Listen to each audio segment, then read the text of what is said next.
ಭಾರತ ಹಳ್ಳಿಗಳ ನಾಡು, ಹಲವು ಸಂಸ್ಕೃತಿಗಳ ಬೀಡು. ನಮ್ಮಲ್ಲಿ ಹಬ್ಬ ಹರಿದಿನ ಜಾತ್ರೆಗಳಿಗೆ ಕಡಿಮೆ ಏನಿಲ್ಲ.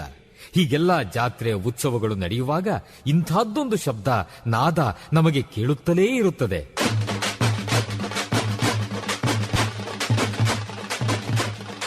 ಒಮ್ಮೊಮ್ಮೆ ಹೊಸ ಉತ್ಸಾಹ ಬಡಿದೆಬ್ಬಿಸುವ ನಾದ ವೈಭವ. ಇದು ತಮಟೆಯ ಸದ್ದು, ಡೊಳ್ಳಿನ ಸದ್ದು.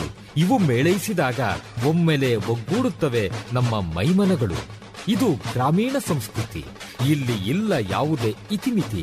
ಕಾಲುಗಳು ಕುಣಿಯುತ್ತವೆ, ಹೃದಯ ಸಂಭ್ರಮಿಸುತ್ತದೆ. ಕರ್ನಾಟಕದ ವೈಶಿಷ್ಟ್ಯ ನಿಮ್ಮ ಸಮುದಾಯ ರೇಡಿಯೋನಲ್ಲಿ. Radio active 90.4 megahertz. ಕೇಳಿ ರೇಡಿಯೋ ಆಕ್ಟಿವ್. ಆಗಿ ಆಕ್ಟಿವ್ ಆಕ್ಟಿವ್ ಆಕ್ಟಿವ್. ಬಿತ್ತುವ ಅನುಭವ ದೇವಿಗೆ ಅನುಭವ, ನಿಮ್ಮಿ ಅನುಭವ ಬದುಕಿನ ಅನುಭವ.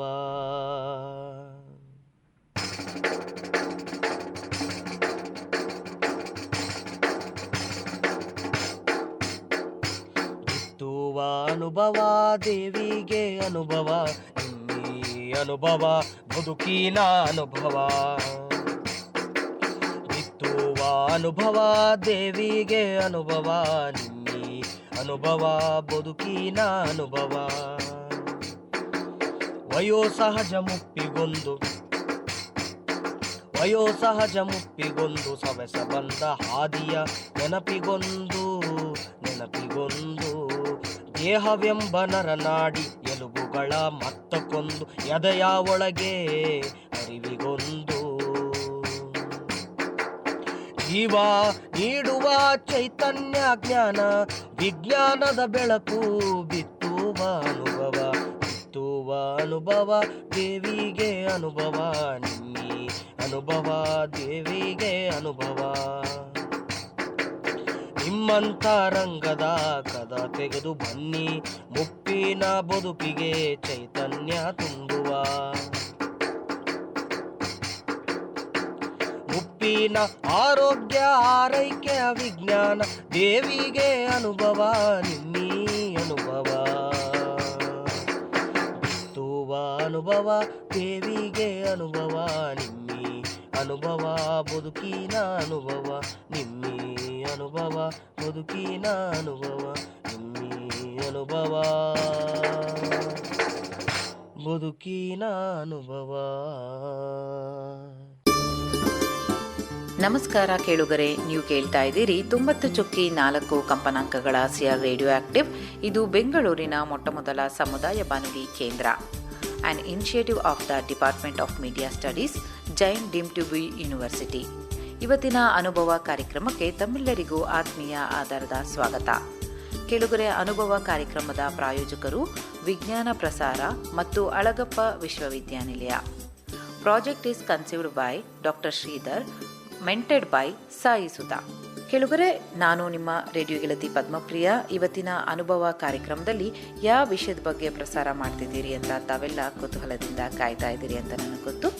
ಕೇಳುಗರೆ, ಇವತ್ತು ನಾವು ನಮ್ಮ ಹಿರಿಯ ನಾಗರಿಕರಿಗಾಗಿ ನಮ್ಮ ದಿನನಿತ್ಯದ ಜೀವನದಲ್ಲಿ ವಿಜ್ಞಾನ, ಸೈನ್ಸ್ ಇನ್ ಡೈಲಿ ಲೈಫ್, ಈ ಒಂದು ವಿಷಯದ ಬಗ್ಗೆ ನಾವು ಕಾರ್ಯಕ್ರಮನ ಪ್ರಸಾರ ಮಾಡಿ ನಮ್ಮ ಹಿರಿಯ ನಾಗರಿಕರಿಗೆ ಅವರಿಂದ ಈ ಕಾರ್ಯಕ್ರಮದ ಬಗ್ಗೆ ಪ್ರತಿಕ್ರಿಯೆಗಳನ್ನ ಪಡೆದಿದ್ದೀವಿ. ಆ ಪ್ರತಿಕ್ರಿಯೆಗಳನ್ನ ಇವತ್ತು ನಾವು ಪ್ರಸಾರ ಮಾಡ್ತಾ ಇದ್ದೀವಿ. ಹಿರಿಯ ನಾಗರಿಕರಿಗಾಗಿ ಪ್ರಸಾರ ಮಾಡಿದಂತಹ ಕಾರ್ಯಕ್ರಮ ಸೈನ್ಸ್ ಇನ್ ಡೈಲಿ ಲೈಫ್, ವಿಜ್ಞಾನ ನಮ್ಮ ದಿನನಿತ್ಯದ ಜೀವನದಲ್ಲಿ ಒಂದು ವಿಷಯದ ಬಗ್ಗೆ ಮಾತನಾಡಿದ್ದು ಡಾಕ್ಟರ್ BS ಶೈಲಜಾ ಅವರು. ಮೊದಲಿಗೆ ಈಗ ಡಾಕ್ಟರ್ BS ಶೈಲಜಾ ಅವರು ಮಾತನಾಡ್ತಾರೆ. ಆ ಒಂದು ಕಾರ್ಯಕ್ರಮನ ನಮ್ಮ ಹಿರಿಯ ನಾಗರಿಕರಿಗೆ ಕೇಳಿಸಿ ಪಡೆದಂತಹ ಪ್ರತಿಕ್ರಿಯೆಗಳನ್ನ ನಿಮಗಾಗಿ ಪ್ರಸಾರ ಮಾಡಲಾಗುತ್ತೆ. ಬನ್ನಿ, ಹಾಗಾದ್ರೆ ಕಾರ್ಯಕ್ರಮ ಈಗ ಕೇಳಿ ಬರೋಣ. ಹೇಳ್ಬೋದಾ ಮೇಡಮ್? ಇವಾಗ ಡೈಲಿ ನಾವು ಎಲ್ಲ ನೋಡ್ತಾ ಇರ್ತೀವಿ, ಆಕಾಶ ಎಲ್ಲ ಇದು ಇದೆ, ಯಾವ ಪರ್ಟಿಕ್ಯುಲರ್ಲಿ ಸ್ಕೈ ಬ್ಲೂ ಅಂತ ನಾವು ಹೇಳ್ತೀವಿ.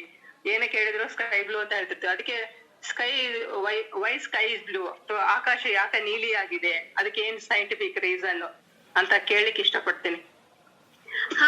ಆಕಾಶ ನೀಲಿ ಬಣ್ಣ ಯಾಕಿದೆ ಅಂತ ಅನ್ನೋದಕ್ಕೆ ಒಂದು ಪ್ರಶ್ನೆ ಬಹಳ ಹಿಂದಿನಿಂದನೂ ಇದೆ. ಆ ಪ್ರಶ್ನೆಗೆ ಬೇರೆಯವರು ಬೇರೆ ಬೇರೆ ತರ ಉತ್ತರಗಳನ್ನ ಹುಡುಕಿದ್ರು. ಅದ್ರಲ್ಲಿ ಆ ಪಟ್ಟಿ ತುಂಬಾ ದೊಡ್ಡದು. ಅದ್ರೊಳಗೆ ನಮ್ಮ ಸಿ.ವಿ. ರಾಮನ್ ಕೂಡ ಸೇರ್ತಾರೆ. ಅವರು ಕೂಡ ಅದನ್ನ ಅಧ್ಯಯನ ಮಾಡಿದವರು. ಇಲ್ಲಿ ಮೂಲತಃ ಏನಾಗತ್ತೆ ಅಂತ ಹೇಳಿದ್ರೆ, ನಮ್ಮ ಭೂಮಿಗೆ ಒಂದು ವಾತಾವರಣದ ಕವಚ ಇದೆ, ಗಾಳಿ ಇದೆ, ನಿಮ್ಗೆ ಗೊತ್ತಿದೆ ಅದು. ಆ ಗಾಳಿ ತುಂಬಾ ಎತ್ತರದವರೆಗೂ ಇಲ್ಲ, ನಮ್ಮ ನೆಲಮಟ್ಟದಲ್ಲಿ ಸ್ವಲ್ಪ ದಟ್ಟವಾಗಿದೆ. ಮೇಲೆ ಹೋಗ್ತಾ ಹೋಗ್ತಾ ಗಾಳಿ ಅಣುಗಳು ಕಡಿಮೆ ಆಗ್ತಾ ಹೋಗುತ್ತೆ. ಈ ಸಂದರ್ಭದಲ್ಲಿ ಏನಾಗತ್ತೆ ಅಂತ ಹೇಳಿದ್ರೆ, ಬೆಳಕು ಸೂರ್ಯನಿಂದಾಗ್ಲಿ ಮತ್ತೊಂದು ಕಡೆಯಿಂದಾಗ್ಲಿ ಬರುತ್ತಲ್ಲ, ಆ ಬೆಳಕು ಬಂದಿದ್ದು ಈ ಗಾಳಿ ಅಣುಗಳ ಮೂಲಕ ಬರಬೇಕು. ಅಂದ್ರೆ ಬೆಳಕು ಮತ್ತು ಗಾಳಿ ಅಣುಗಳ ನಡುವೆ ಏನೋ ಒಂದು ಕ್ರಿಯೆ ನಡೆಯುತ್ತೆ. ಆ ಕ್ರಿಯೆ ಹೇಗೆ ನಡೆಯುತ್ತೆ ಅನ್ನೋದು ಈ ಬಣ್ಣವನ್ನ ನಿರ್ಧರಿಸುತ್ತೆ. ಮತ್ತೆ ಆ ಕ್ರಿಯೆ ನಡೆಯೋದು ಈ ಗಾಳಿ ಅಣುಗಳ ಗಾತ್ರ ಎಷ್ಟು ಅನ್ನೋದ್ರಿಂದಾನು ನಿರ್ಧಾರ ಆಗುತ್ತೆ. ಗಾಳಿ ಅಣುಗಳಿಗೆ ಸಾಮಾನ್ಯವಾಗಿ ಮೈಕ್ರಾನ್, ಇನ್ನೂ ಕಡಿಮೆ, ತುಂಬಾ ಕಡಿಮೆ ಗಾತ್ರದವು. ಅವುಗಳ ಮೂಲಕ ಹಾದು ಬರುವಾಗ ನೀಲಿ ಬಣ್ಣದ ಬೆಳಕು ಜಾಸ್ತಿ ಚದರಿ ಹೋಗುತ್ತೆ, ನೀಲಿ ಬಣ್ಣ. ಆಮೇಲೆ ಕೆಂಪು ಬಣ್ಣದ್ದು ಅಷ್ಟು ಜಾಸ್ತಿ ಚದುರು ಹೋಗುದಿಲ್ಲ. ಹಾಗೆ ಏನಾಗುತ್ತೆ, ಕೆಂಪು ಬಣ್ಣ ನಮಗೆ ನೇರವಾಗಿ ತಲುಪುತ್ತೆ, ನೀಲಿ ಬಣ್ಣ ಆಚೆ ಹೆಚ್ಚು ಚದುರು ಹೋಗುತ್ತೆ. ಆವಾಗ ನಮ್ಗೆ ಏನ್ ಅನ್ಸುತ್ತೆ, ನೀಲಿ ಬಣ್ಣ ಎಲ್ಲಾ ಕಡೆಯಿಂದ ಬರ್ತಾ ಇದೆ, ಎಲ್ಲಾ ಅಣುಗಳು ನಮ್ ಕಡೆಗೆ ಕೆಂಪನ್ ಮಾತ್ರ ಹಾಕ್ಬಿಟ್ಟು ನೀಲಿನ ಆ ಕಡೆ ಈ ಕಡೆ ಚದುರಿಸೋದ್ರಿಂದ ನಮ್ಗೆ ಆಕಾಶವೆಲ್ಲ ನೀಲಿ ಬಣ್ಣವಾಗಿ ಕಾಣಿಸುತ್ತೆ. ಇದು ಮೂಲತಃ ಕಾರಣ. ಇದಕ್ಕೆ ಮೀ ಅಂತ ಒಬ್ಬ ಭೌತಶಾಸ್ತ್ರಜ್ಞ, ಅವನ ಅದಕ್ಕೆ ಇಕ್ವೇಶನ್ ಎಲ್ಲ ಬರೆದು ಸಿದ್ಧಾಂತ ಮಾಡಿದ್ದುಂಟು. ಆಮೇಲೆ ರಾಮನ್ ಅವರು ಕೂಡ ಇದನ್ನ ಅಧ್ಯಯನ ಮಾಡಿದ್ರು. ಅದು ಒಂದು ದೊಡ್ಡ ವಿಜ್ಞಾನ ಶಾಖೆಯಾಗಿ ಬೆಳೆದಿದೆ. ಸ್ಕ್ಯಾಟ್ರಿಂಗ್ ಆಫ್ ಲೈಟ್ ಅಂತ ಕರೀತಾರೆ ಅದನ್ನ. ಅಂದ್ರೆ ಭೂಮಿ ಆಕಾಶ ಬಿಟ್ಟು ನಾವು ಮೇಲೆ ಹೋದ್ರೆ, ವಾತಾವರಣ ಬಿಟ್ಟು ಮೇಲೆ ಹೋದ್ರೆ ನಿಮಗೆ ಗಾಳಿ ಅಣುಗಳು ಇರೋದಿಲ್ಲ. ಆದ್ರಿಂದ ಬಾಹ್ಯಾಕಾಶದಿಂದ ತೆಗೆದ ಫೋಟೋಗಳನ್ನ ನೀವು ಗಮನಿಸಿ, ಅದರಲ್ಲಿ ನೀಲಿ ಆಕಾಶ ಇರೋದಿಲ್ಲ, ಕಪ್ಪಗಿರುತ್ತೆ. ಮತ್ತೆ ಎರಡನೇ ಪ್ರಶ್ನೆ, ರಾತ್ರಿ ಹೊತ್ತು ನಕ್ಷತ್ರಗಳು ಯಾಕೆ ಮಿನುಗುತ್ತವೆ ಅಂತ. ಇದಕ್ಕೆ ಕೂಡ ನಮ್ಮ ವಾತಾವರಣನೇ ಮುಖ್ಯವಾದ ಕಾರಣ. ವಾತಾವರಣದ ಅಣುಗಳು ಏನ್ ಮಾಡತ್ವೆ, ಬೆಳಕನ್ನ ಚದುರಿಸುತ್ತೆ ಒಂದು, ಇನ್ನೊಂದು ಕೆಲವು ಮಟ್ಟದಲ್ಲಿ ಬೆಳಕನ್ನ ಹೀರ್ಕೊಂಡ್ ಬಿಡತ್ವೆ. ಆಮೇಲೆ ಈ ಹೀರ್ಕೊಳ್ಳುವಿಕೆ ಮತ್ತೆ ಚದುರುವಿಕೆ ಏನಿದೆ, ಆಮೇಲೆ ಇನ್ನೂ ಒಂದು ಮಾಡತ್ತೆ. ಇವಾಗ ನಾವು ಸಾಮಾನ್ಯವಾಗಿ ಭೂಮಿಯಿಂದ ಆಚೆಗೆ ನಿರ್ವಾತ ಅಂದ್ರೆ ವ್ಯಾಕ್ಯೂಮ್ ಅಲ್ಲಿ ಏನು ಇಲ್ಲ ಅನ್ಕೊಳ್ತೀವಿ. ಆ ನಿರ್ವಾತದಿಂದ ಭೂಮಿ ಮಟ್ಟದ ಮಧ್ಯದಲ್ಲಿ ಈ ಗಾಳಿ ಇರೋದು ಬರ್ತಾ ಬರ್ತಾ ಹೆಚ್ಚಾಗತ್ತೆ. ಅಂದ್ರೆ ಇವಾಗ ನೀವು ಒಂದು ಗಾಜಿನ ಲೋಟದಲ್ಲಿ ಪೆನ್ಸಿಲ್ ಅನ್ನ ನೋಡಿದ್ರೆ ಅಥವಾ ಗ್ಲಾಸ್ ಸ್ಲಾಬ್ ಮೂಲಕ ನೋಡಿದ್ರೆ ಸ್ವಲ್ಪ ಸೊಟ್ಟ ಆದ ಹಾಗೆ ಕಾಣಿಸುತ್ತಲ್ಲ. ಅಥವಾ ಇನ್ನ ಒಂದು ಉದಾಹರಣೆ ಹೇಳ್ಬೋದಂತಂದ್ರೆ, ನೀವು ರಸ್ತೆ ಪಕ್ಕ ಬೋಂಡ ಮಾರ್ತಾ ಇರ್ತಾನೆ, ಅವನು ಒಂದು ಬಾಣ್ಲೆ ಒಳಗೆ ಬೋಂಡ ಇಟ್ಕೊಂಡು ಕರಿತಾ ಇರ್ತಾನೆ. ನೀವು ಈ ಕಡೆ ಪಕ್ಕದಿಂದ ನೋಡುವಾಗ ಅವನ ಮುಖ ಒಂಥರ ಡೊಂಕಾಗಿ ಕುಣದ ಹಾಗೆ ಕಾಣಿಸುತ್ತೆ. ಯಾಕೆ ಹಾಗಾಗುತ್ತೆ ಅಂದ್ರೆ, ಆ ಬಿಸಿ ಗಾಳಿ ಏನಿರುತ್ತೆ ಅದು ಮೇಲೆ ಹೋಗ್ತಾ ಇರುತ್ತೆ, ಅವನ ಬಾಣ್ಲೆಯಿಂದ, ಎಣ್ಣೆ ಕಾದಿರೋ ಬಾಣ್ಲೆಯಿಂದ ಮೇಲೆ ಹೋಗ್ತಾ ಇರುತ್ತೆ. ತಣ್ಣನೆ ಗಾಳಿನ ತಳ್ಕೊಂಡು ಹೋಗ್ತಾ ಇರುತ್ತಲ್ಲ, ಅದನ್ನ ಕೆಳಗಿಂದ ಮೇಲಕ್ಕೆ ಒಂದು ತರ ಉಷ್ಣತೆ ಜಾಸ್ತಿ ಇದ್ದಿದ್ದು ಕಡಿಮೆ ಆಗ್ತಾ ಆಗ್ತಾ ಆಗ್ತಾ ಹೋಗುತ್ತೆ.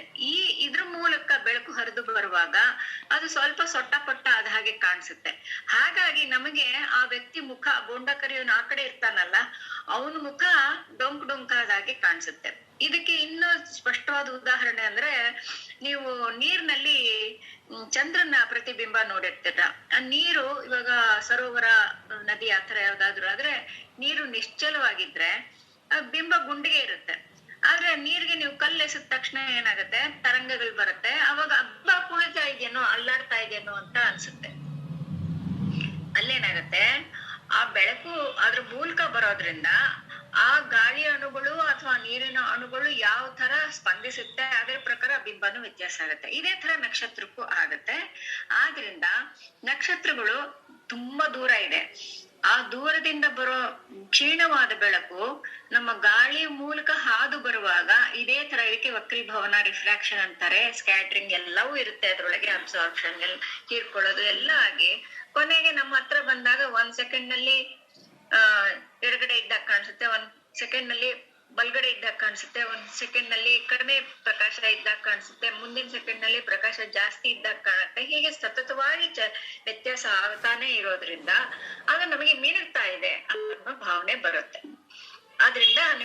ಇರುತ್ತೆ. ನೀವು ಇವಾಗ ಮಡಿಕೇರಿ ಅಂತ ಎತ್ತರದ ಪ್ರದೇಶಗಳು ಹೋಗಿ ನಿಂತ್ಕೊಳ್ತೀರಿ ಅನ್ಕೊಳ್ಳೋಣ. ರಾತ್ರಿ ಹೊತ್ತು ನೀವು ಮೇಲಿಂದ ಕೆಳಗೆ ನೋಡ್ತಾ ಇರ್ತೀರಾ. ಕೆಳಗಡೆ ರಸ್ತೆನಲ್ಲಿ ಒಂದು ದೀಪ, ಒಂದು ಕಾರ್ ಹೋಗ್ತಾ ಇರುತ್ತೆ ಅಥವಾ ಒಂದು ಬೀದಿ ದೀಪ ಇರುತ್ತೆ, ನಿಮ್ಮಿಂದ ತುಂಬಾ ಕೆಳಗೆ ಇರುತ್ತೆ. ಅದ್ರಲ್ಲೂ ಮಡಿಕೇರಿ ಅಂತ ಜಾಗದಲ್ಲಿ ಮೋಡ ಇರುತ್ತಲ್ಲ, ಆ ಮೋಡದಿಂದ ಚಾಮುಂಡಿ ಬೆಟ್ಟದ ಮೇಲಿಂದಾನು ನೋಡ್ಬೋದು. ಮೇಲಿಂದ ಕೆಳಗೆ ನೋಡಿದ್ರೆ ನಿಮ್ಗೆ ಅವುಗಳು ಮಿಣುಕ್ತಾ ಇವೆ ಅಂತ ಅನ್ಸುತ್ತೆ. ಬೀದಿ ದೀಪಗಳೆಲ್ಲ ಮಿಣುಕ್ತವೆ. ಯಾಕೆಂದ್ರೆ ಅದು ಈ ನೆಲದ ಮಟ್ಟದ ಬಿಸಿ ಗಾಳಿಯಿಂದ ಮೇಲಕ್ಕೆ ಬೆಳಕು ಹಾದು ಬರುವಾಗ ಈ ತರ ಒಂದು ವಿದ್ಯಮಾನ ಉಂಟಾಗುತ್ತೆ. ಇದೇ ಕಾರಣಕ್ಕೆ ನಮ್ಗೆ ನಕ್ಷತ್ರಗಳು ಮಿನುಗೋ ಹಾಗೆ ಕಾಣಿಸುತ್ತೆ. ಕೇಳುಗರೆ, ಈಗ ನಮ್ಮೊಂದಿಗೆ ಈ ಒಂದು ಕಾರ್ಯಕ್ರಮನ ಕೇಳಿರುವಂತಹ ಕೆಲವು ಹಿರಿಯ ನಾಗರಿಕರಿದ್ದಾರೆ. ಅವರು ಈ ಒಂದು ಕಾರ್ಯಕ್ರಮದ ಬಗ್ಗೆ ಅವರ ಅಭಿಪ್ರಾಯಗಳನ್ನ ಮತ್ತು ಪ್ರತಿಕ್ರಿಯೆಗಳನ್ನ ನೀಡ್ತಾ ಇದ್ದಾರೆ. ಬನ್ನಿ ಕೇಳಿ ಬರೋಣ. ಓಕೆ, ನಮ್ಮ ಕಾರ್ಯಕ್ರಮಕ್ಕೆ ಸ್ವಾಗತ. ಡಾಕ್ಟರ್ BS ಶೈಲಜ್ ಅವರು ಏನ್ ತಿಳಿಸ್ಕೊಟ್ಟಿದ್ದಾರೆ ಕಾರ್ಯಕ್ರಮವನ್ನ ಕೇಳಿಸ್ಕೊಂಡು ಸೂರ್ಯಕುಮಾರಿ ಅವರು ಫೀಡ್ಬ್ಯಾಕ್ ಅನ್ನ ಕೊಡ್ತಿದ್ದಾರೆ. ಹಾಗಾದ್ರೆ ಏನ್ ತಿಳಿಸ್ಕೊಡ್ತಾರೆ, ಅವ್ರಿಗೆ ಏನ್ ಇಷ್ಟ ಆಯ್ತು ಈ ಒಂದು ಕಾರ್ಯಕ್ರಮದಲ್ಲಿ ಅಂತ ಅವ್ರನ್ನೇ ಕೇಳಿ. ನಮಸ್ತೆ ಎಲ್ಲರಿಗೂ. ನನ್ನ ಹೆಸರು ಸೂರ್ಯಕುಮಾರಿ. ನಾನೊಂದು ಪ್ರೋಗ್ರಾಮ್ ಕೇಳಿಸ್ಕೊಂಡಿದ್ದೀನಿ ದಿನನಿತ್ಯ ಜೀವನ ಬಗ್ಗೆ. ಅದರಲ್ಲಿ ತಿಳಿಸಿಕೊಟ್ಟವರು ಡಾಕ್ಟರ್ BA ಶೈಲಜಾ ಅವರು. ಆಕಾಶ ಏಕೆ ನೀಲಿ ಇದೆ ಅನ್ನೋದನ್ನ ತಿಳಿಸ್ಕೊಟ್ಟಿದ್ದಾರೆ. ಅದು ಭೂಮಿಯಿಂದ ವಾತಾವರಣ ಹೆಂಗೆ ಕಾವು ಸ್ವಲ್ಪ ಬಂದಂಗೆಲ್ಲ ಮೇಲ್ ಬಿಸಿ ಹೋಗ್ತಾ ಹೋಗ್ತಾ ಕಪ್ಪಾಗುತ್ತೆ, ಮತ್ತೆ ಮೇಲೆ ಹೋಗ್ತಾ ಹೋಗ್ತಾ ನೀಲಿ ಬಣ್ಣ ಬರುತ್ತೆ. ನನಗೆ ಈ ಕಾರ್ಯಕ್ರಮ ಕೊಡೋದಕ್ಕೆ ಇಷ್ಟವಾಯ್ತು. ಇನ್ನೊಂದು ಪ್ರಶ್ನೆ, ಈ ಆಕಾಶದಲ್ಲಿ ನಕ್ಷತ್ರ ಯಾಕೆ ಮಿನುಗುತ್ತೆ ಅನ್ನೋದೊಂದು ತಿಳಿಸ್ಕೊಟ್ಟಿದ್ದಾರೆ. ನಕ್ಷತ್ರ ಹೇಗೆ ಮಿನುಗುತ್ತೆ ಅಂತ ಹೇಳ್ಕೊಟ್ಟಿದ್ದಾರೆ. ಅದು ಹೇಗೆ ಮಿನುಗುತ್ತೆ ಅಂದ್ರೆ, ನಾವು ಮೇಲ್ ನೋಡ್ತಿದ್ದಂಗೆ ಕತ್ಲಾಗತ್ತೆ. ಅದು ಕತ್ಲು ಅಂದ್ರೆ ಒಂದು ಇದು ಕವ, ಅದು ಹಾಗೇನೆ ಒಂದ್ ಸ್ವಲ್ಪ ಮತ್ತೆ ನೋಡ್ತಾ ಇದ್ರೆ ಬೆಳಕು ಬರುತ್ತೆ. ಮಿಣುಗುತ್ತೇನೋ ಅಂತ ನಾವು ನೋಡ್ತೀವಿ, ಅದಲ್ಲ, ಬೆಳಕು ಬರುತ್ತೆ ಅಷ್ಟೇ. ಅದರಲ್ಲಿ ಮಿಣುಗ್ರಂಗೆ ಕಾಣಿಸುತ್ತೆ, ನಮಗೆ ಮಿಣುಗ್ತಾ ಇದೆ ಅನ್ನೋ ತರ ನಾವು ನೋಡ್ತೀವಿ ಅಲ್ವಾ, ಆದ್ರೆ ಅಲ್ಲ, ಅದು ಬೆಳಕು ಅಷ್ಟೇ. ಸೂರ್ಯ ಹುಟ್ಟುವಾಗ ಕೆಂಪು ಕಾಣಿಸ್ತಾ ಇರ್ತಾನೆ, ಬಟ್ ತಿರ್ಗಾ ಮತ್ತೆ ಮತ್ತೆ ಹೋಗ್ತಾ ಹೋಗ್ತಾ ಸಂಜೆ ಆಗ್ತಾ ಆಗ್ತಾ ಮತ್ತೆ ಕೆಂಪುಗಾಗುತ್ತೆ. ಅದು ಬೆಳಕು ಬಂದು ಮತ್ತೆ ಬೆಳಕು ಕತ್ಲಾಗ್ತಾ ಇರುತ್ತೆ. ಯಾಕೆ ಕೆಂಪು ಆಗಿರುತ್ತೆ ಅಂದ್ರೆ, ವಾತಾವರಣ ಚದುರ್ದ ಹಿಂಗೆಲ್ಲಾನು ಅದು ಹೋಗ್ತಾ ಹೋಗ್ತಾ ಹೋಗ್ತಾ ಕೆಂಪಾಗುತ್ತೆ. ಮಳೆ ಗುಡುಗು ಬರೋವಾಗ ಯಾವ ಥರ ಸೌಂಡು ಅಂದ್ರೆ, ಮಳೆ ಬರೋವಾಗ ಸೌಂಡ್ ಬರುತ್ತೆ, ಚದುರುತ್ತಿದ್ದಾಗಂಗೆಲೆ ಒಂದು ಮಿಂಚು. ಈ ಗುಡುಗು ಮಿಂಚು ಹೆಂಗ್ ಬಂದಾಗ ನಾವು ಏನಾಗುತ್ತೋ ಅಂತ ನಾವು ಆಚೆ ನೋಡಕ್ ಹೋಗ್ತೀವಿ. ಅದನ್ನ ನೋಡಿದ್ರೆ ಏನು ಇಲ್ಲ, ಒಂಥರ ಅದು ಹಿಂಗಾಗುತ್ತೆ. ಅವಾಗ ನಮ್ಮ ಶೈಲಜಾ ಅವರು ಡಾಕ್ಟರ್ ಹೇಳ್ಕೊಟ್ಟು ಹಿಂಗಾಗಿದೆ ಅಂತ ಹೇಳಿದ್ರಲ್ಲ, ಅವಾಗ ನಮಗೆ ಚಿದುರ್ತಾ ಇದೆ ಅಂತ ಗೊತ್ತಾಯ್ತು. ಈ ಗುಡುಗು ಮಿಂಚು ಇದಾದಾಗ ಮೋಡ, ಇದು ಮಳೆ ಮಿಂಚು ಮೋಡ ಎಲ್ಲ ಬರುತ್ತೆ. ಮಿಂಚು ಗುಡುಗು ಬರೋವಾಗ ನಾವು ಏನೋ ಆಗುತ್ತೆ ಅಂತ ತಿಳ್ಕೊಂಡಿದ್ವಿ, ಅದು ಮೋಡ ಚದುರ್ದಾಗ ಇಂದಂಗೆಲ್ಲ ಜೋರಾಗಿ ಮಿಂಚುಗಳು ಬರುತ್ತೆ. ಅದು ಮಿಂಚು ಗುಡುಗು ಭಯದಿಂದ ಏನಲ್ಲ, ಒಂದು ಒಂದು ಇದು ಆ ಥರ ತೋರಿಸುತ್ತೆ, ಹಂಗೆ ನೀವು ತಿಳ್ಕೊಂಡಿದ್ದೀರಾ ಅಂತ ಹೇಳೋದು. ಫ್ಲಾಸ್ಕಲ್ಲಿ ನೀರು ಮತ್ತು ಬಿಸಿ, ಇದು ನೀರು ಇಲ್ಲ ಕಾಫಿ ಯಾವುದನ್ನ ಹಾಕಬೇಕು ಅಂದರೆ ಬೇರೆ ಅದಕ್ಕೆಲ್ಲ ಹಾಕಿದ್ರೆ ತಣ್ಣಗಾಗುತ್ತೆ. ಫ್ಲಾಸ್ಕಲ್ಲಿ ಹಾಕಿದ್ರೆ ನೀರು ಬಿಸಿ ಇರುತ್ತೆ, ಅದರಿಂದ ಫ್ಲಾಸ್ಕ್ ಹಾಕಿ ಹೇಳ್ತೀವಿ. ಅದಕ್ಕೆ ಕೋಟಿಂಗ್ ಇರುತ್ತಲ್ಲ, ಅದಕ್ಕೆ ಬಿಸಿ ಇರುತ್ತೆ. ಮಾಮೂಲಿ ನಮ್ದು ಯಾವ್ದನ್ನ ಬಾಟ್ಲಿಗೆ ಹಾಕಿದ್ರೆ ನೀರು ಬಿಸಿ ಇರುತ್ತಾ, ಇರಲ್ಲ ಅಲ್ವಾ, ಹಂಗೆ ಗಾಳಿ ತಾಕ್ತಾ ಇರುತ್ತಲ್ಲ, ಅದಕ್ಕೆ ತಣ್ಣಗಾಗುತ್ತೆ. ನಾವು ಇದು ಫೋಲ್ಡಿಂಗ್ ಇದಿರೋದ್ರಿಂದ ನೀರು ಬಿಸಿ, ಕಾಫಿ ಆದ್ರೂ ಬಿಸಿ ಇರುತ್ತೆ. ಇದೆಲ್ಲ ತಿಳಿಸಿಕೊಟ್ಟವರಿಗೆ ಶೈಲಜಾ ಅವರು ಡಾಕ್ಟರ್ಗೆ ಧನ್ಯವಾದಗಳು. ನನ್ನ ಹೆಸರು ಸೂರ್ಯಕುಮಾರಿ. ನಮಸ್ತೆ, ನನ್ನ ಹೆಸರು ಆಶಾ ಅಂತ, ಸಾಮಾಜಿಕ ಕಾರ್ಯಕರ್ತೆ. ಡಾಕ್ಟರ್ ಶೈಲಜಾ ಅವ್ರದ್ದೊಂದು ದಿನನಿತ್ಯ ಜೀವನದ ಬಗ್ಗೆ ಒಂದು ಪ್ರೋಗ್ರಾಮ್ನ ಕೇಳಿಸ್ಕೊಂಡೆ. ತುಂಬ ಚೆನ್ನಾಗಿತ್ತು ಅದರ ಅನುಭವದ ಬಗ್ಗೆ ನಾನು ನಿಮ್ಗೆ ಸ್ವಲ್ಪ ತಿಳಿಸ್ಕೊಡ್ತಾ ಇದ್ದೀನಿ. ಇವಾಗ ನಾನು ಏನು ಹೇಳ್ತಾ ಇದ್ದೀನಿ ಅಂದರೆ, ನಮಗೆ ಮರದ ಕೆಳಗಡೆ ಮಳೆ ಬಂದಾಗ ಯಾಕೆ ನಿಂತ್ಕೋಬಾರ್ದು ಅಂತ ಒಂದು ಕ್ವಶನ್ ನಮ್ಮ ಮನಸ್ಸಲ್ಲೇ ಇತ್ತು. ಅದು ಯಾಕೆ ನಿಂತ್ಕೋಬಾರ್ದು, ಯಾಕೆ ಹಿಂಗೆ ಹೇಳ್ತಾರೆ, ಮರದ ಕೆಳಗಡೆ ನಿಂತ್ಕೋಬೇಡಿ, ಮಳೆ ಬಂದಾಗ ಸಿಡಿಲು ಮತ್ತು ಮಳೆ ಬಂದಾಗ ಗುಡುಗು ಬಂದಾಗ ಮರದ ಕೆಳಗಡೆ ಏನಕ್ಕೆ ನಿಂತ್ಕೋಬಾರ್ದು ಅಂತ ಅಂದ್ಕೊಂಡಿದ್ವಿ. ನಮ್ಗೆ ಇದುವರೆಗೂ ಅದು ಕ್ವಶನ್ ಆಗೇ ಉಳಿದ್ಬಿಟ್ಟಿತ್ತು. ಆಮೇಲೆ ಡಾಕ್ಟರ್ ಶೈಲಜಾ ಅವರು ತಿಳಿಸ್ಕೊಟ್ಟ ನನಗೆ ಹೀಗೂ ಇರುತ್ತಾ ಅಂತ ಅನ್ನಿಸ್ತು. ಅವ್ರು ಏನು ಹೇಳಿದ್ರು ಅಂದರೆ, ಇವಾಗ ನಾವು ಕರೆಂಟ್ ಪಾಸ್ ಆದಾಗ, ಕರೆಂಟ್ ಏನಾದರೂ ಇದ್ದಾಗ, ಕರೆಂಟ್ ಶಾಕ್ ಹೊಡಿಯೋವಾಗ ಯಾವ ರೀತಿ ಇರುತ್ತೆ, ಕರೆಂಟ್ ಹತ್ರ ಕೈ ಇಡಬಾರ್ದು ಆ ಥರ ಎಲ್ಲ ಇರುತ್ತೆ. ಇದೇ ಥರನೇ ಸಿಡ್ಲು ಬಂದಾಗ ಅದು ಎಷ್ಟೋ ಸರಿ ನಾವು ನೋಡಿದ್ದೀವಿ, ಸಿಡ್ಲು ಹೊಡೆದು ಮರನೇ ಉರಿದೋಗಿದೆ, ಆಮೇಲೆ ಮನೆಯೇ ಉರಿದೋಗಿ, ಮತ್ತು ಅಲ್ಲಿ ಏನಾದ್ರು ಪ್ರಾಣಿಗಳಿದ್ರೆ ಅವು ಸತ್ತೋಗಿರುತ್ತೆ. ಈ ಥರ ಯಾಕೆ ಅಂದರೆ ಅದು ಕೂಡ ಒಂದು ಕರೆಂಟ್ ಶಾಕ್ ಥರನೇ. ಅದು ಮರದ ಕೆಳಗಡೆ ನಿಂತಿದ್ದಾಗ ಹಸಿ ಮರ ಆಗಿರೋದ್ರಿಂದ ಅದು ಕರೆಂಟು ಹಸಿ ಇರೋ ಹತ್ರನೇ ಜಾಸ್ತಿ ಅದು ಆವರಿಸ್ಕೊಳ್ಳೋದು. ಅದೇ ಥರ ಸಿಡ್ಲು ಬಂದಾಗ್ಲೂ ಹಸಿ ಮರಕ್ಕೆ ಅದು ಹೊಡೆಯುತ್ತೆ ಮತ್ತು ಅದರಿಂದ ಕರೆಂಟ್ ಪಾಸ್ ಆಗೋ ಥರ ನಾವು ಕೆಳಗಡೆ ಇರ್ತೀವಿ, ನಮಗೂ ಅದರ ಪರಿಣಾಮ ಬೀರುತ್ತೆ ಅನ್ನೋ ಕಾರಣಕ್ಕೆ ಅವರು ಮರದ ಕೆಳಗಡೆ ನಿಂತ್ಕೋಬಾರ್ದು ಅಂತ ಹೇಳಿದರು. ಹಾಗಿದ್ರೆ ಹಂಗಂದರೆ ಕರೆಂಟಿಗೆ ಯಾವ ರೀತಿ ತಣ್ಣಗಿರೋ ವಾತಾವರಣಕ್ಕೆ ಕರೆಂಟ್ಗೆ ಯಾವ ರೀತಿ ಕನೆಕ್ಟ್ ಇರುತ್ತೋ ಅದೇ ಥರ ಹಸಿ ಮರಕ್ಕೂ ಫುಡ್ಗೂ ಸಿಡ್ಲಿಗೂ ಕರೆಂಟ್ ಇರುತ್ತೆ, ಅದಕ್ಕೂ ಸಂಬಂಧ ಇರುತ್ತೆ ಅನ್ನೋದು ಗೊತ್ತಾಯಿತು. ಆಮೇಲೆ ಇನ್ನೊಂದು ವಿಷಯದ ಬಗ್ಗೆ ಡಾಕ್ಟರ್ ಶೈಲಜಾ ಅವರು ತಿಳಿಸ್ಕೊಟ್ರು. ಅದೇನಂತ ಅಂದರೆ ಎಣ್ಣೆ ಮತ್ತು ನೀರು ಯಾಕೆ ಮಿಶ್ರಣ ಆಗಲ್ಲ, ಬೆರೆಯಲ್ಲ ಅನ್ನೋದ್ರ ಬಗ್ಗೆ ನಮಗೂ ಹೌದು ಯಾಕೆ ಅಂತಲೇ ಇತ್ತು. ಆಮೇಲೆ ಅವರೇ ಹೇಳಿದರು ಎಣ್ಣೆ ಒಂದು ಘನವಸ್ತು ಅಲ್ಲ, ಹಾಗಾಗಿ ಅದ್ರ ಜೊತೆ ಅದು ಬೆರೆಯಲ್ಲ ಅಂತ. ಹಾಗಾಗಿ ಅದು ಘನವಸ್ತು ಅಲ್ಲ ಎಣ್ಣೆ, ಅದಕ್ಕೋಸ್ಕರನೇ ನೀರು ಮತ್ತು ಎಣ್ಣೆ ಎರಡು ಮಿಕ್ಸ್ ಆಗಲ್ಲ ಅನ್ನೋದು ಒಂದು ಗೊತ್ತಾಯಿತು. ಇವಾಗ ಹಂಗಾದ್ರೆ ಎಣ್ಣೆ ಘನವಸ್ತು ಅಲ್ಲ, ಘನವಸ್ತು ಆದರೆ ನೀರಲ್ಲಿ ಮುಳುಗೋಗ್ಬಿಡತ್ತೆ, ಬೆರೆಯುತ್ತೆ, ಘನವಸ್ತು ಅಲ್ಲ ಅಂತ ಎಣ್ಣೆ ಗೊತ್ತು. ಆಮೇಲೆ ಇನ್ನೊಂದು ವಿಷಯದ ಬಗ್ಗೆ ತಿಳಿಸ್ಕೊಟ್ರು. ಇವಾಗ ನಾವು ಈಜು ಕೊಳ ಅಂತ ನೋಡಿದಾಗ ಅದು ನಾವು ನೋಡಿದ್ದಾಗ ಕೈಗೆ ಸಿಗುತ್ತೇನೋ ಮೇಲೆ ಇದೆಯೇನೋ ಅಂತ ಅನಿಸುತ್ತೆ, ಆದರೆ ಅದು ಆಳ ಇರುತ್ತೆ. ಅದಕ್ಕೂ ಕಾರಣ ಏನಪ್ಪ ಅಂತ ಅಂದರೆ ಬೆಳಕಿನ ವಕ್ರಭವನ ಅಂತ ಹೇಳಿದರು. ಇವಾಗ ನಾವು ಎಕ್ಸಾಂಪಲ್ ಹೇಳಬೇಕು ಅಂದರೆ ಒಂದು ಗಾಜಿನ ಗ್ಲಾಸಲ್ಲಿ ನೀರು ಹಾಕ್ಬಿಟ್ಟು ಹಿಂಗೆ ಹಿಡಿದು ಅಲ್ಲಾಡಿಸಿದಾಗ ಅದ್ರ ಶೇಪ್ಗಳೇ ಬೇರೆ ಬೇರೆ ಥರ ಇರುತ್ತೆ. ಆಮೇಲೆ ಈ ಪೆನ್ಸಿಲ್ ಏನಾದರೂ ಇಟ್ಕೊಂಡು ಇವಾಗ ಪೆನ್ಸಿಲ್ ಹಾಕಿ ನೋಡಿ, ಪೆನ್ಸಿಲ್ ಹಾಕಿದಾಗ ಅದು ನೀರಿನ ಶೇಪೇ ಬೇರೆ ಥರ ಕಾಣಿಸ್ತಾ ಇರುತ್ತೆ ಪೆನ್ಸಿಲು. ಅದರದ್ದು ಬೆಳಕಿನ ವಕ್ರಭವನ ಕಾರಣ ಬಂದು ಈ ಥರ ಕಾಣುತ್ತೆ ಅಂತ ಅದನ್ನು ತಿಳಿಸ್ಕೊಟ್ರು. ಅದು ನಂಗೆ ತುಂಬ ಇಷ್ಟ ಆಯಿತು. ತಿಳ್ಕೊಳ್ಳೋ ಅಂಥ ವಿಷಯಗಳನ್ನೇ ಅವ್ರು ಹೇಳಿದ್ದಾರೆ, ನನಗದು ಇಷ್ಟ ಆಗಿದೆ. ಇನ್ನೊಂದು ವಿಷಯ, ಚಂದ್ರ ಬೆಳಕಲ್ಲಿ ಯಾಕೆ ಕಾಣಿಸಲ್ಲ ಅಂತ ಒಂದು ಕ್ವಶನ್ ಕೇಳಿದ್ದಾರೆ ಯಾರೋ. ಅದೇ ಥರ ಅವರು ಒಂದು ವಿವರವಾಗಿ ಕೊಟ್ಟಿದ್ದಾರೆ, ಉದಾಹರಣೆ ಸಹಿತ ಕೊಟ್ಟಿದ್ದಾರೆ. ಯಾಕೆ ಅಂತಂದರೆ ಸೂರ್ಯನ ಬೆಳಕಿನ ಪ್ರಭಾವದಿಂದ ಚಂದ್ರ ಕಾಣಿಸಲ್ಲ. ಆ್ಯಕ್ಚುಲಿ ಚಂದ್ರ ಅಲ್ಲೇ ಇರ್ತಾನೆ, ರಾತ್ರಿ ಆದರೆ ಸೂರ್ಯ ಇರಲ್ಲ, ಹಾಗಾಗಿ ನಮಗೆ ಚಂದ್ರ ಕಾಣಿಸ್ತಾನೆ. ಬೆಳಕಲ್ಲಿ ಸೂರ್ಯನ ಪ್ರಭಾವ ಜಾಸ್ತಿ ಇರೋದ್ರಿಂದ ನಮಗೆ ಚಂದ್ರ ಕಾಣಲ್ಲ. ಒಂದು ವೇಳೆ ನಾವು ಬೆಳಗ್ಗೆ ಎದ್ದು ಆಕಾಶದ ಕಡೆ ನೋಡಿದಾಗ ಆಕಾಶನೇ ನಾವು ದಿಟ್ಟಿಸಿ ನೋಡಿದಾಗ ಎಲ್ಲೋ ಒಂದು ಮೂಲೆಯಲ್ಲಿ ಒಂದು ಕಡೆಯಲ್ಲಿ ಚಂದ್ರನ ನೋಡಿದೆ ಅಲ್ಲಿ ಇದ್ದೇ ಇರ್ತಾನೆ ಚಂದ್ರ, ಮತ್ತೆ ಎಲ್ಲೂ ಹೋಗಿರಲ್ಲ. ಈ ಬೆಳಕು ಜಾಸ್ತಿ ಆದಂಗೆ, ಸೂರ್ಯನ ಬೆಳಕು ಜಾಸ್ತಿ ಆದಂಗೆ ಅವನು ಮರೆಯಾಗಿರ್ತಾನೆ. ರಾತ್ರಿ ಬೆಳಕಿರಲ್ಲ, ಸೂರ್ಯನ ಬೆಳಕಿರಲ್ಲ, ಹಾಗಾಗಿ ಚಂದ್ರ ನಮಗೆ ನೇರವಾಗಿ ಕಾಣಿಸ್ತಾನೆ ಅನ್ನೋದನ್ನು ಹೇಳಿದರು. ಅದು ಸ್ವಲ್ಪ ಚೆನ್ನಾಗಿತ್ತು, ನಿಮ್ಗೆ ಇಷ್ಟ ಆಗಿ. ಇವಾಗ ನಾವು ಡೈಲಿ ಲೈಫಲ್ಲಿ ಏನೇನೋ ತಿಳ್ಕೊಂಬಿಟ್ಟಿರ್ತೀವಿ. ಇವಾಗ ನೋಡಿ, ಚಂದ್ರ ಯಾಕಪ್ಪ ಬೆಳಗ್ಗೆ ಕಾಣಿಸಲ್ಲ, ಅದು ಒಂಥರ ತಿಳ್ಕೊಂಡಿದ್ವಿ. ಆಮೇಲೆ ನೀರು ಎಣ್ಣೆ ಯಾಕೆ ಹೊಂದಾಣಿಕೆ ಆಗಲ್ಲ, ಮಿಕ್ಸ್ ಆಗಲ್ಲ ಅಂತ. ಆಮೇಲೆ ಈಜು ಕೊಳದಲ್ಲಿ ಏನಕ್ಕೆ ನೀರು ಮೇಲೆ ಕಾಣುತ್ತೆ, ನೋಡಿದ್ರೆ ಆಳ ಇರುತ್ತೆ, ಅದೊಂದು. ಆಮೇಲೆ ಇನ್ನೂ ಏನಪ್ಪ ಅಂದರೆ ಮಿಂಚು ಗುಡುಗು ಬಂದಾಗ ನಾವು ಮರದ ಕೆಳಗಡೆ ಯಾಕೆ ನಿಂತ್ಕೋಬಾರ್ದು, ಈ ಥರ ನಾವು ಏನೇನೋ ತಿಳ್ಕೊಂಬಿಟ್ಟಿದ್ವಿ, ಮೂಢನಂಬಿಕೆ ಪ್ರಕಾರ ಏನೇನೋ ತಿಳಿದಿದ್ವಿ. ಆದರೆ ಡಾಕ್ಟರ್ ಶೈಲಜಾ ಅವರು ವೈಜ್ಞಾನಿಕವಾಗಿ ಯೋಚನೆ ಮಾಡಿ ಅದಕ್ಕೆ ಕೆಲವು ಕಾರಣಗಳನ್ನ ಕೊಟ್ಟರು. ಅದಕ್ಕೆ ಈ ಥರ ಆಗುತ್ತೆ, ಇದಕ್ಕೆ ಈ ಥರ ಆಗುತ್ತೆ, ಅದನ್ನು ನೋಡ್ಕೊಂಡಾಗ ನೋಡಿ ನಾವು ಎಷ್ಟೆಲ್ಲ ಮಿಸ್ಅಂಡರ್ಸ್ಟ್ಯಾಂಡಿಂಗ್ ಮಾಡ್ಕೊಂಡಿರ್ತೀವಿ. ಆ ಥರ ಇವಾಗ ಹಿಂಗೆ ವೈಜ್ಞಾನಿಕವಾಗಿ ಹೋದಾಗ ನಮಗೆ ಕಾರಣ ಏನು ಅಂತ ಕ್ಲಿಯರಾಗಿ ಗೊತ್ತಾಗುತ್ತೆ. ವೈಜ್ಞಾನಿಕವಾಗಿ ಏನೂ ಇಲ್ಲ, ಮೂಢನಂಬಿಕೆಯಿಂದ ನಾವು ಈ ರೀತಿ ಎಲ್ಲ ತಿಳ್ಕೊಂಡಿರ್ತೀವಿ ಅನ್ನೋದು ಗೊತ್ತಾಯಿತು. ತುಂಬ ವಿವರವಾಗಿ ತಿಳಿಸ್ಕೊಟ್ಟಿದ್ದಾರೆ.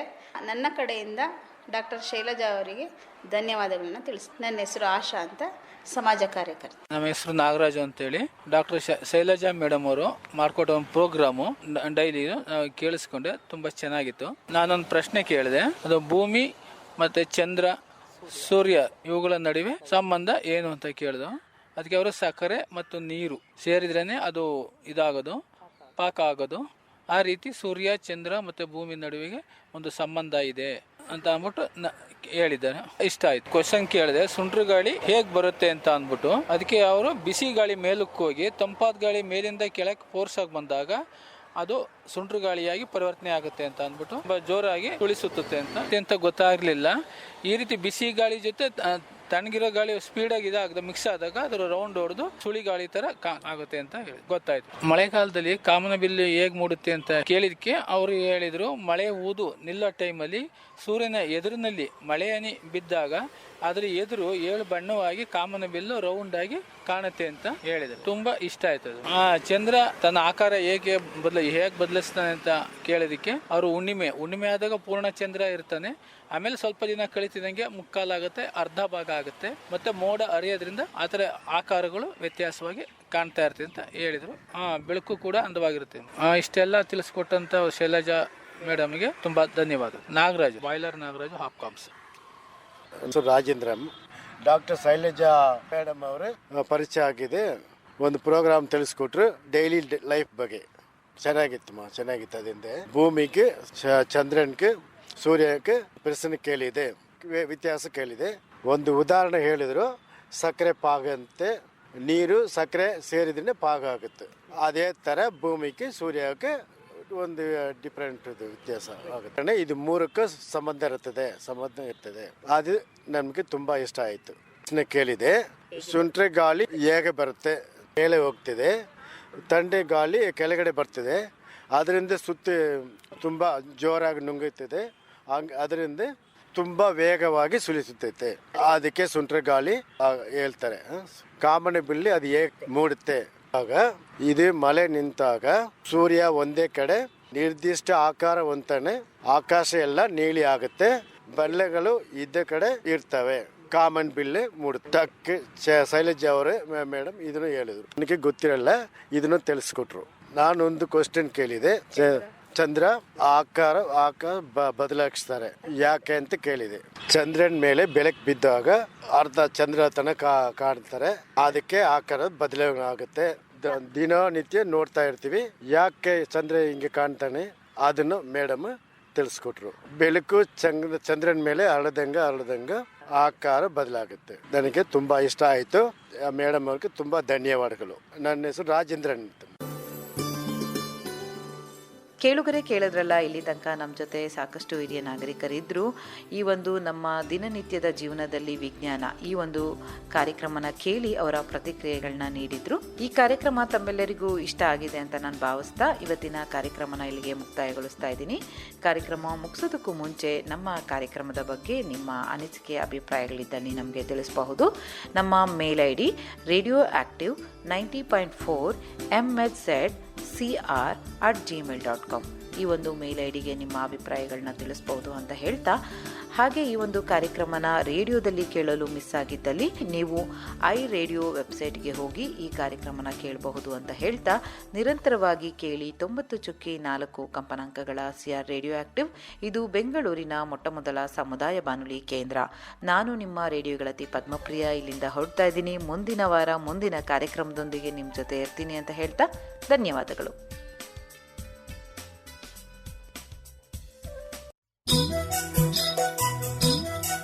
ಆರೋಗ್ಯ, ಕೈಗಾರಿಕೆ, ಶಿಕ್ಷಣ, ಪರಿಸರ, ಸಾಮಾಜಿಕ ಸುಧಾರಣೆ, ಸಮುದಾಯ ಬೆಳವಣಿಗೆ, ಸಾಂಸ್ಕೃತಿಕ ಕಾರ್ಯಕ್ರಮಗಳು, ಮಧುರ ಸಂಗೀತ, ಮನಸೂರೆಗೊಳ್ಳುವ ನಾಟಕಗಳು ಎಲ್ಲ ನಿಮ್ಮ ರೇಡಿಯೋ ಚಾನೆಲ್ನಲ್ಲಿ.